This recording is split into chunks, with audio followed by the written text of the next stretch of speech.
अस्सलामुअलैकुम। आप देख रहे हैं जियो लाव HD TV और मैं हूं सलीम ताहिर। एक नज़र डालते हैं आज की न्यूज़ पर। बोलान के इलाके लंडी खोसा के करीब ज़मीन के तनाज़े पर दो कबाइल में खूरेज तसादम।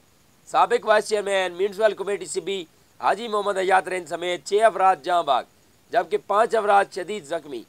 मज़ीद तफसीलात बता रहे हैं अब्बास चिश्ती अपनी इस रिपोर्ट में। बोलान के इलाके लुंडी खोसा के करीब ज़मीन के तनाज़े पर गुलाम बोलक और खोसा कबाइल में खूनरेज तसादुम। साबिक vice chairman municipal committee CB हाजी मोहम्मद हयात रैन समेत 6 अफराद जाँ बहक, 5 अफराद जख्मी हो गए। जाँ बहक और जख्मियों को सिविल अस्पताल CB और सिविल अस्पताल डाडर मुंतकिल किया गया। वाक़े की इत्तला मिलते ही कच्ची इंतजामिया जाए वक़ुआ पर पहुँच गई और हालात को कंट्रोल में ले लिया। वाक़े के बाद इलाके में शदीद कशीदगी पाई जाती है। तफसीलात के मुताबिक जिला कच्ची के इलाके लुंडी खोसा के करीब जमीन के तनाज़े पर रेंद कबाइल और खोसा कबाइल आपस में मोर्चा बंद होकर एक दूसरे पर फायरिंग करते रहे। फायरिंग का सिलसिला काफी देर तक जारी रहा। रेंद कबाइल के मोतबर शख्सियात साबिक वाइस चेयरमैन हाजी मोहम्मद हयात रेंद और मीर मुस्तफ़ा रेंद दोनों कबाइल के दरमियान फायरबंदी और खैर ख्वाही के लिए गए थे कि फायरिंग की जद में आकर शहीद हो गए। वाक़े में रेंद कबाइल की जानिब से 2 अफराद और खोसा कबाइल के 4 अफराद जाँ बहक और दोनों जानिब से 8 अफराद जख्मी हुए।